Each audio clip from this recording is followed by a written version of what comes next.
Bienvenue chers téléspectateurs, c'est Aline Tebaro avec le journal du 30 novembre. La Chambre des représentants du peuple de la Fédération a remis 37 677 848 birrs nationaux en coopération avec diverses institutions.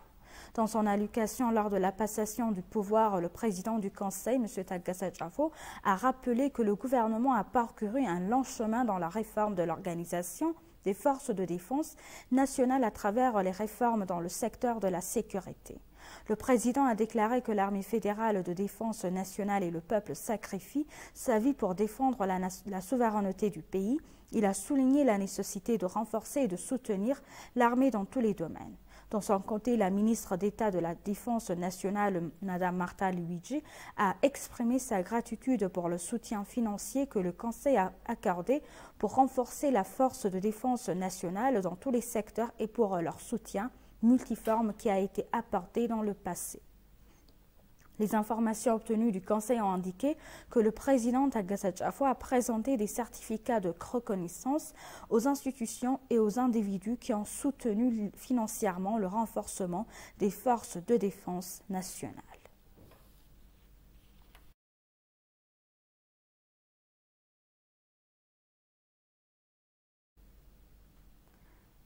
S'adressant au 17e Forum sur la gouvernance de l'Internet, le Premier ministre Abiy Ahmed a souligné que de tels rassemblements aideront à créer une compréhension commune de l'utilisation et de la gouvernance de l'Internet. Il a également dit que le parcours de l'Éthiopie dans le domaine des TIC et de la transformation numérique a été marqué par des étapes clés du progrès.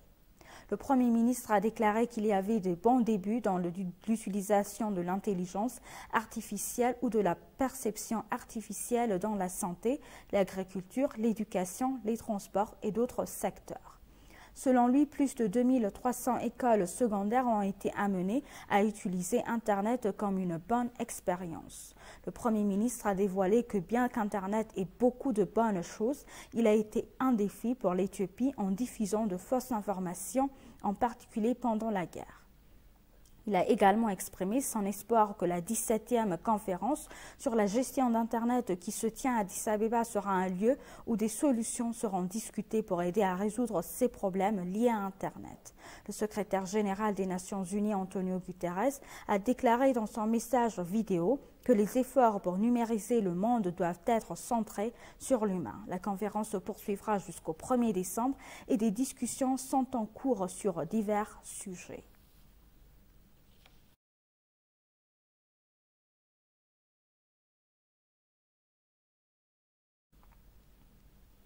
La 17e conférence internationale sur la gestion de l'Internet a débuté à Addis Abeba. Le fait que cette conférence se tienne actuellement en Éthiopie, à laquelle participeront des représentants de nombreux pays, a une significative particulière pour la reconstruction de l'image de l'Éthiopie et pour le domaine de la diplomatie. Le fait que l'Éthiopie est couverte de honte des organismes qui ont tenté de tenir son nom jusqu'à récemment et renverser le défi auquel elle était confrontée et accueilli cette conférence internationale est un signe qu'il s'agit d'un pays avec identité forte. Bien qu'il ait eu de nombreuses campagnes pour empêcher cette conférence de se tenir en Éthiopie, grâce à un travail diplomatique solide et à un leadership mûr, il a été possible de garantir le rôle de l'Éthiopie en tant qu'hôte et de lancer la conférence avec succès. Cela crée également une opportunité pour le public de la conférence internationale de voir et de témoigner que l'Éthiopie est un pays multiprometteur. Il s'agit d'une plateforme pratique permettant aux organisations et entrepreneurs de technologie, de l'information et de la communication de partager leur expérience et de se connecter les uns aux autres.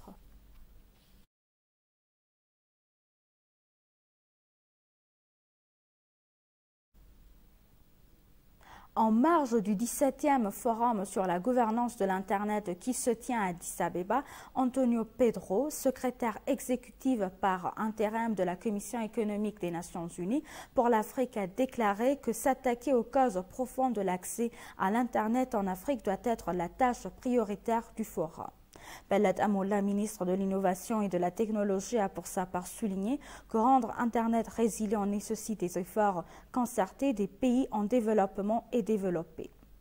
Lin Juan, sous-secrétaire général des Nations Unies pour les affaires économiques et sociales, a pour sa part déclaré que l'IGF doit s'efforcer d'explorer des solutions pour connecter la population non connectée dans le monde entier.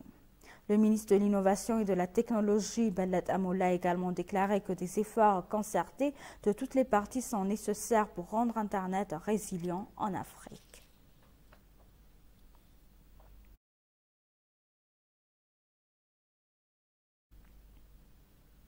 IGAD a déclaré que la réduction de l'insécurité alimentaire est vitale en mettant en œuvre l'économie bleue en Afrique. La bonne mise en œuvre de l'économie bleue est un instrument qui aide à résoudre les problèmes liés à la crise environnementale en cours. S'adressant à ETV, les responsables du programme IGAD Chatidajan a déclaré que l'économie bleue a une solution aux complications environnementales. Selon Chaté, certains problèmes sont observés pour réaliser l'économie bleue parmi les États membres de l'IGAD. S'exprimant sur les questions de l'économie bleue, Anana Kajala et la personne focale éthiopienne pour l'économie bleue a pour sa part déclaré que l'Éthiopie a adopté une stratégie qui aide à réaliser l'économie bleue. L'IGAD appelle les organisations privées et gouvernementales à travailler ensemble avec les décideurs politiques pour fournir des informations précises aux décideurs politiques afin de créer un programme sur l'économie bleue.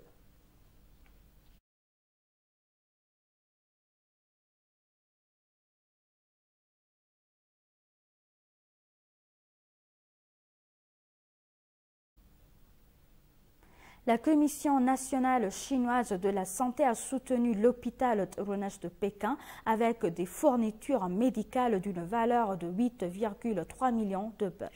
La ministre de la Santé, Dr Leata Dassa, et le ministre d'État, Dr Daraji Duguma, ont signé un protocole d'accord avec l'équipe de santé dirigée par le Dr Cao Zhutua, vice-ministre de la Commission nationale de la santé de Chine. Dr Lia a souligné que le soutien du gouvernement chinois à l'hôpital Runesh de Pékin s'améliore avec le temps. Dr Lia a mentionné que les groupes de santé travaillant à Pékin et Jima aident les clients de manière efficace. Elle a remercié le gouvernement chinois pour son soutien. Ils ont en outre demandé de renforcer leur coopération pour accroître la médecine d'urgence et les interventions en cas de catastrophe et d'échange leur expérience concernant de nombreuses nouvelles technologies, y compris la télémédecine. Le vice-ministre de la Commission nationale de la santé de Chine, Dr Cao Zhutua, a pour sa part souligné que l'excellent hôpital de Pékin a fait l'objet d'une grande attention de la part de son gouvernement et a annoncé que l'assistance à l'hôpital continuerait d'être renforcée. Le ministre d'État à la Santé, Dr Daraja Duguma, a souligné que les maladies non transmissibles telles que le cancer et le diabète augmentaient de temps en temps et a déclaré que ce serait une bonne opportunité dans les deux pays qui, si l'investisseur venait en Éthiopie et dans le pays voisin pour la production de médicaments.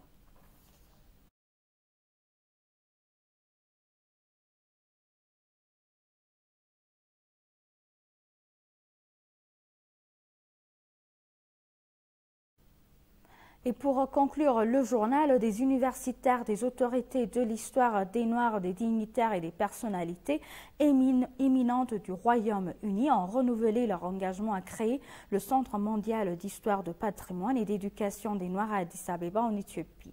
S'exprimant à l'occasion du premier anniversaire de l'initiative de création du Global Black Center, l'ambassadeur Tafari Mellassa a déclaré qu'il ne serait pas exagéré de dire qu'il est si approprié de créer le Global Black Center en Éthiopie, un pays qui a beaucoup sacrifié pour l'indépendance et la libération de l'Afrique. L'ambassadeur Tafari a souligné que l'Éthiopie a à la fois les atouts historiques et moraux pour exposer abondamment dans le centre une fois qu'il est établi et devient opérationnel. Il a enfin remercié les universitaires d'avoir cru au potentiel de l'Éthiopie pour sauvegarder et exposer l'histoire de l'Afrique et de tous les Noirs grâce à la création du Global Center à Addis Abeba.